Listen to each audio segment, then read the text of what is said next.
صدر کلنٹن نے پہلے سمجھانے اور پھر ڈرانے کی کوشش کی۔ اس راز سے زیادہ تر وزراء بھی بے خبر تھے۔ ان تاریخی لمحات کا میں عینی شاہد ہوں۔ پرائم منسٹر سمیت سب کی آنکھیں بھیگ گئیں۔ پرائم منسٹر آفس اور ہاؤس کی فیکس مشینیں جام ہو گئیں، مگر ان کے ساتھ موجود ایک دو وزیر بول پڑے، چھوڑیں جی، کچھ نہیں ہوگا۔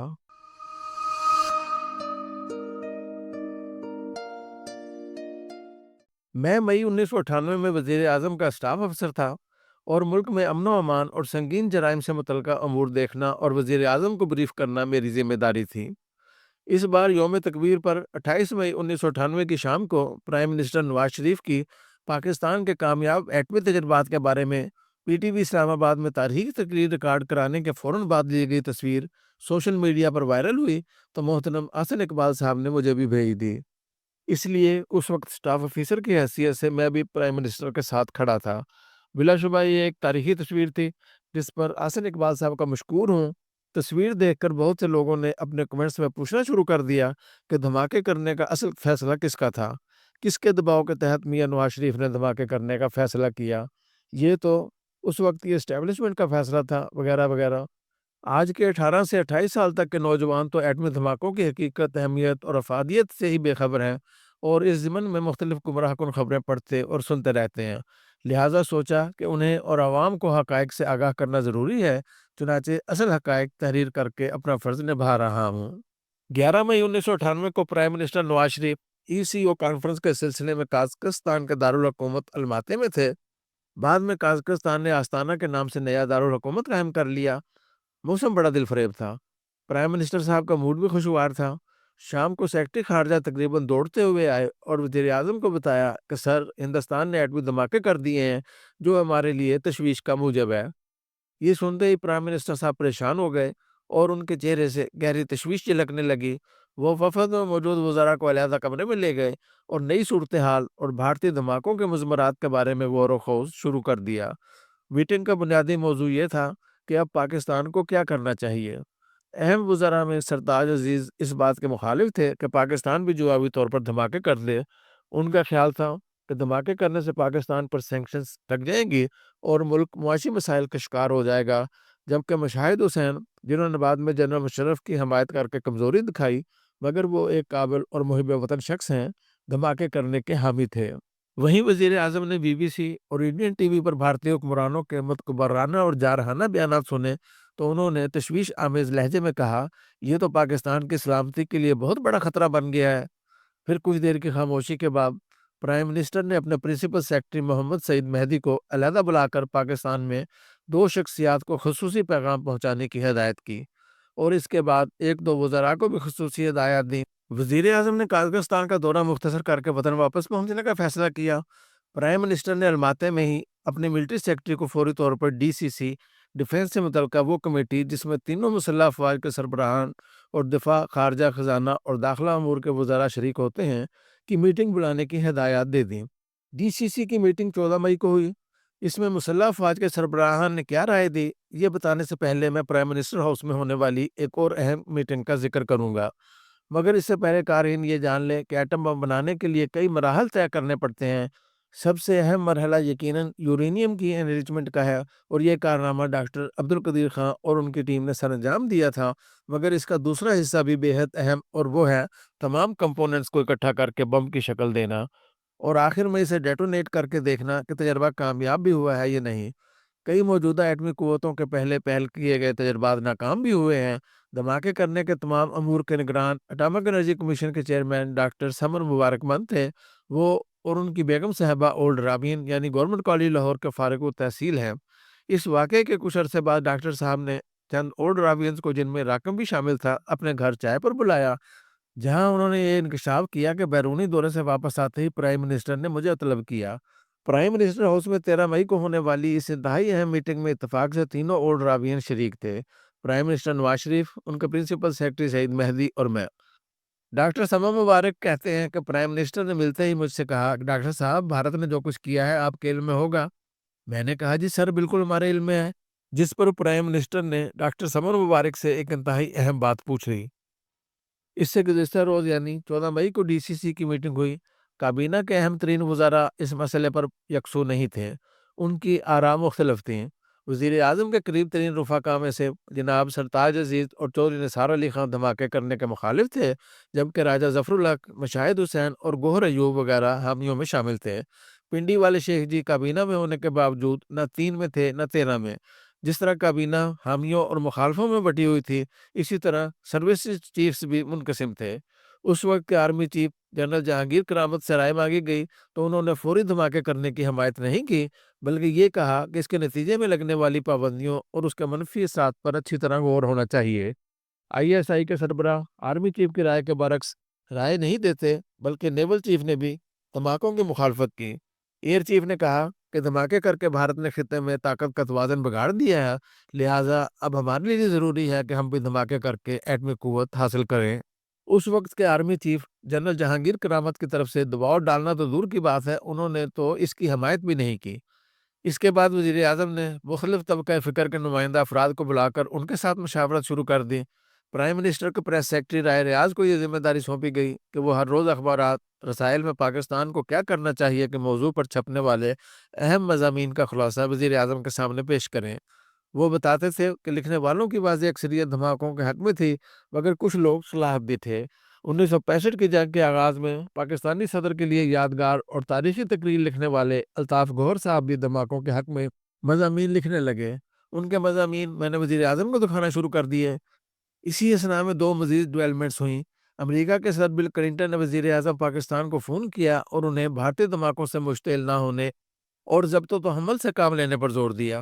جواب میں وزیر اعظم بھارت کے پاکستان کے بارے میں جارحانہ عزائم اور خطے میں بگڑنے والے طاقت کے توازن کی طرف امریکی صدر کی توجہ مبذول کراتے رہے۔ امریکی صدر کو ایک فون پر خاطر خواہ نتائج حاصل نہ ہو سکے تو بھی انہوں نے کوشش جاری رکھی اور ہر دوسرے روز وہ پاکستانی پرائم منسٹر کو فون پر دھماکے کرنے کے خطرناک مضمرات سے آگاہ کرنے لگے۔ 2 ملکوں کے سربراہوں کی فون پر بات چیت ایسے نہیں ہوتی کہ پاکستان کے پرائم منسٹر کے فون پر گھنٹی بجی، انہوں نے اٹھایا اور دوسری طرف سے امریکی صدر بول پڑے۔ اس کے لیے پاکستان کی وزارت خارجہ کو اطلاع دی جاتی تھی کہ فلاں وقت پر امریکی صدر پاکستانی وزیر اعظم کو کال کریں گے۔ ادھر اسلام آباد والے کال ریسیو کرنے کے تمام تر انتظامات مکمل کرتے تھے۔ پرائم منسٹر کا اسٹاف کو پتہ ہوتا تھا کہ آج اتنے بجے امریکی صدر کی کال آئے گی۔ کلنٹن صاحب نے پہلے سمجھانے اور پھر ڈرانے کی کوشش کی اور اس کے بعد انہوں نے لالچ دینے کا حربہ استعمال کرنا شروع کر دیا۔ آخری کال میں انہوں نے پاکستانی پرائم منسٹر کو $5 ارب کی پیشکش کی، حتیٰ کہ یہ بھی پیشکش کر دی کہ ملک کی ضروریات کے لیے اتنے $ارب الگ دیں گے اور آپ کے ذاتی اکاؤنٹ میں اتنے $ارب علیحدہ جمع کرا دیں گے۔ پیشکش بلا شبہ بڑی دلکش اور دل فریب تھی۔ وزیر اعظم نے 11 مئی کو قازقستان سے ہی اپنے پرنسپل سیکرٹری کو پاکستان میں 2 اہم شخصیات سے فوری طور پر رابطہ کر کے انہیں وزیر اعظم کی خصوصی ہدایات پہنچانے کی ہدایت کی تھی۔ جی ہاں، وزیر اعظم نواز شریف صاحب نے سعید مہدی صاحب کو علیحدہ لے جا کر کہا کہ آرمی چیف جنرل جہانگیر کرامت اور ڈاکٹر عبدالقدیر سے فوراً رابطہ کریں اور دونوں کو میری طرف سے کہہ دیں کہ پاکستان کے پاس اب ایٹمی قوت بننے کے سوا کوئی چارہ نہیں، لہٰذا آپ فوری دھماکے کرنے کے انتظامات کریں۔ رابطہ کرنے پر جنرل کرامت نے کہا کہ اس مسئلے پر ڈیفنس کمیٹی میں تفصیلی بحث ہونی چاہیے اور ڈاکٹر عبدالقدیر خان نے بتایا کہ دھماکوں کے لیے چند ہفتوں کی مہلت درکار ہے۔ پرائم منسٹر نے وطن واپس پہنچتے ہی ڈی سی سی کی میٹنگ سے بھی ایک دن پہلے ایک اور اہم میٹنگ کی، جس میں پرنسپل سیکرٹری اور ڈاکٹر سمر مبارک شریک تھے۔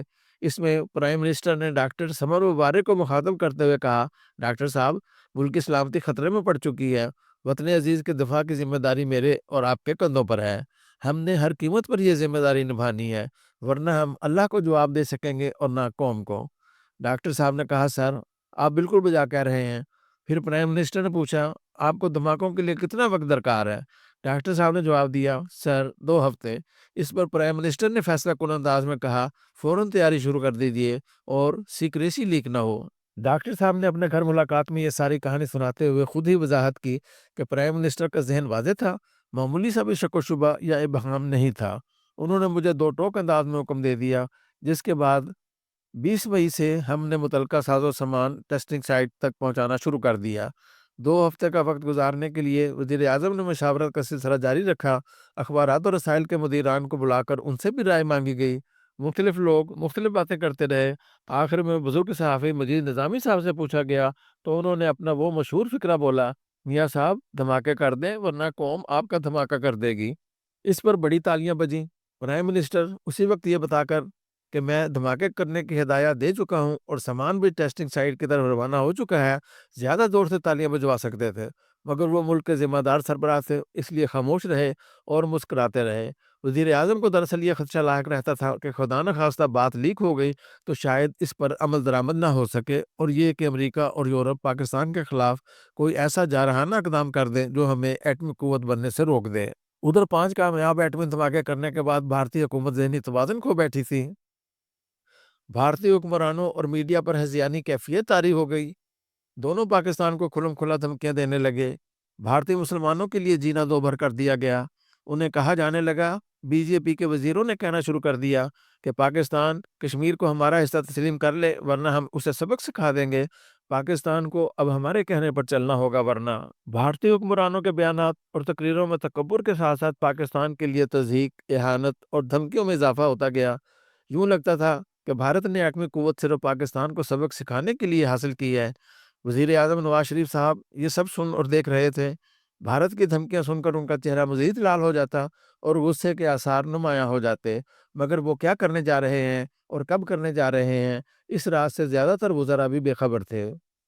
28 مئی کی دوپہر کو میں پرائم منسٹر آفس کے چوتھے فلور پر اپنے آفس میں بیٹھا تھا کہ فون کی گھنٹی بجی۔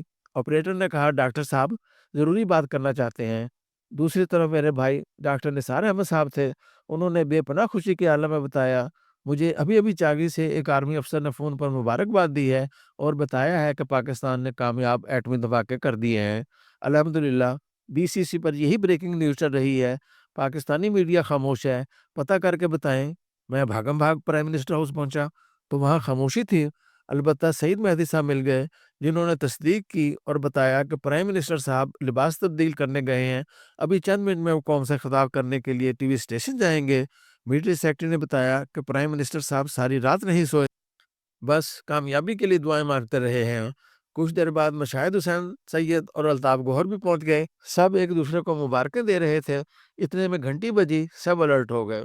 وزیر اعظم رہائشی حصے سے نمودار ہوئے تو ان کا چہرہ مسرت و افتخار سے دمک رہا تھا۔ میں نے مبارکباد دی تو کہنے لگے، اللہ تعالیٰ کا شکر ہے، سب کچھ کامیابی سے ہو گیا ہے۔ پھر کہا، ٹی وی اسٹیشن چل رہے ہیں، ساتھ ہی آ جائیں۔ 2-3 منٹ میں ہم پی ٹی وی کی عمارت میں داخل ہو گئے اور اس کے کچھ ہی دیر بعد پاکستان کے کروڑوں شہریوں اور دنیا بھر کے اربوں افراد نے ٹیلی ویژن اور ریڈیو پر وزیر اعظم میاں نواز شریف کی آواز سنی۔ ہم نے ہندوستان کے 5 دھماکوں کے مقابلے میں 6 کامیاب ایٹمی دھماکے کر کے حساب چکا دیا ہے۔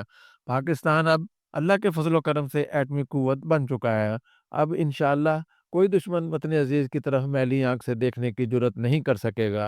وزیر اعظم کے یہ الفاظ سنتے ہی پاکستانیوں کے چہرے خوشی اور فخر سے چمک اٹھے، وہ ایک دوسرے سے بغل گیر ہو کر مبارکبادیں دینے لگے۔ لاکھوں نوجوان سڑکوں پر نکل آئے، ملک بھر کے شہر اور دیہات نعرہ تکبیر اللہ اکبر سے گونج اٹھے، ٹنوں کے حساب سے مٹھائیاں بانٹ دی گئیں۔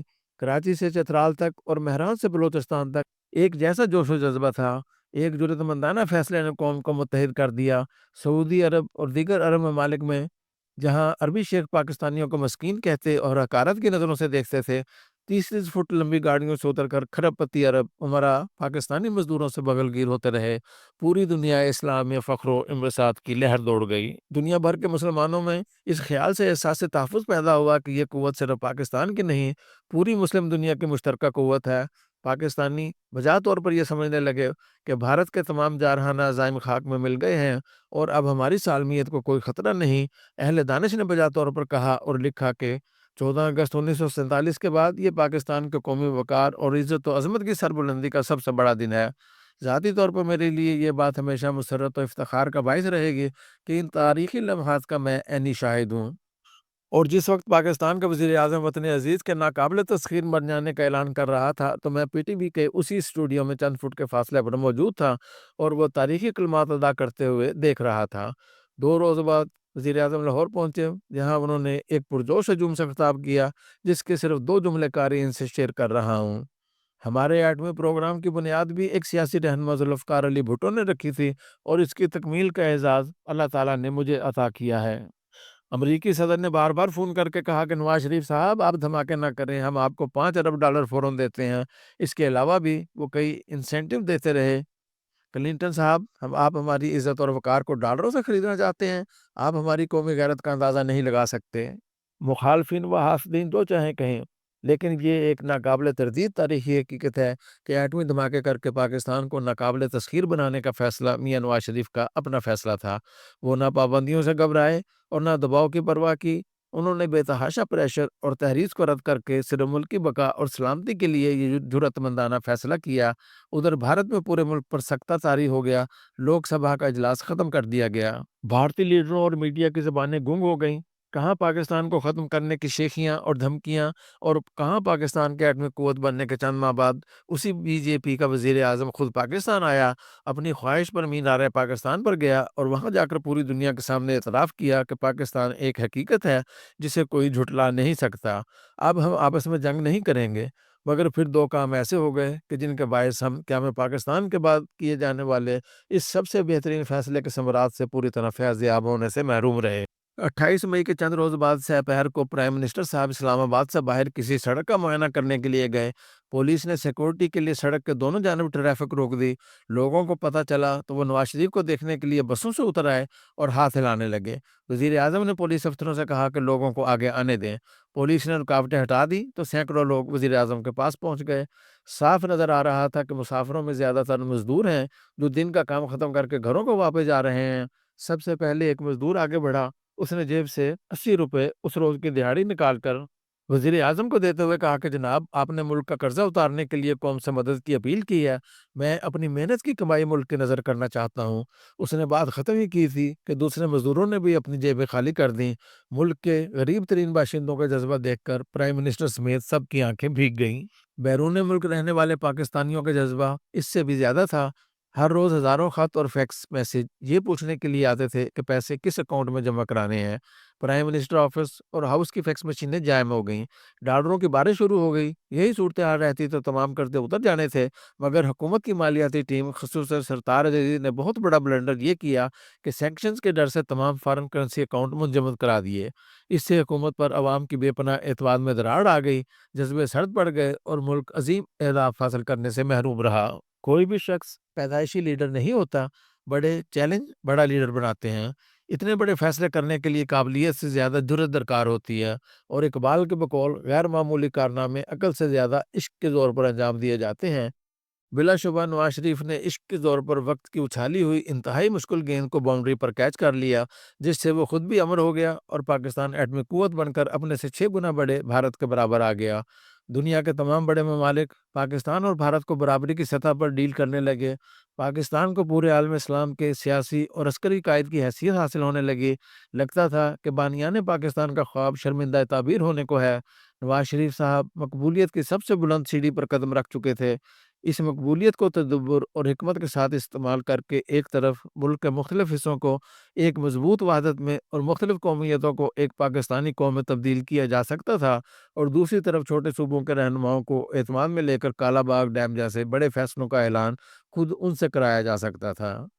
28 مئی کے بعد قوم کے جذبوں سے نواز شریف صاحب اس قدر متاثر ہوئے کہ انہوں نے حکومت کا اور اپنا طرز زندگی بدلنے کا فیصلہ کر لیا۔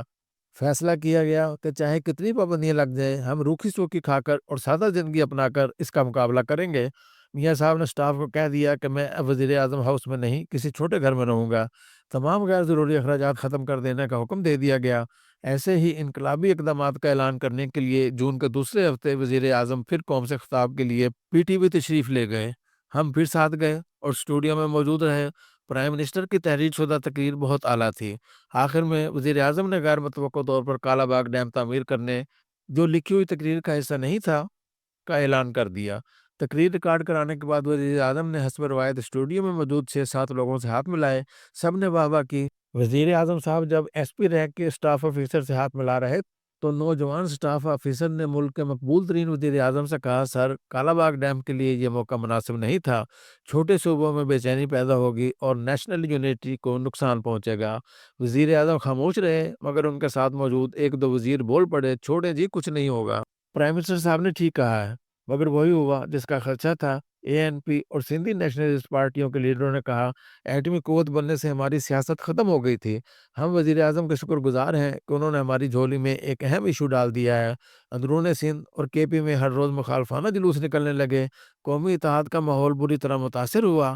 چند روز بعد سندھ کا وزیر اعلیٰ لیاقت دتوئی، جو اس وقت مسلم لیگ میں تھا، پوری سندھ کابینہ لے کر اسلام آباد آ گیا، اور پھر وزیر اعظم کو یہ کہنا پڑا کہ ہم کالا باغ ڈیم تب بنائیں گے جب چاروں صوبوں میں اتفاق رائے ہوگا، مگر قومی اتحاد کے قلعے میں بد اعتمادی کی دراڑ پڑ چکی تھی۔ ملک سمیت بیسیوں لوگ جانتے ہیں کہ ان دنوں گوہر ایوب صاحب اور شیخ رشید صاحب اکثر پرائم منسٹر سے کہا کرتے تھے کہ پرائم منسٹر صاحب، صرف آپ کی جرت اور بہادری سے پاکستان ایٹمی قوت بنایا۔ نواز شریف سے اقتدار چھن گیا تو انہوں نے اپنے سابق لیڈر سے ایٹمی دھماکے کرنے کا کریڈٹ بھی چھیننے کی کوشش کی۔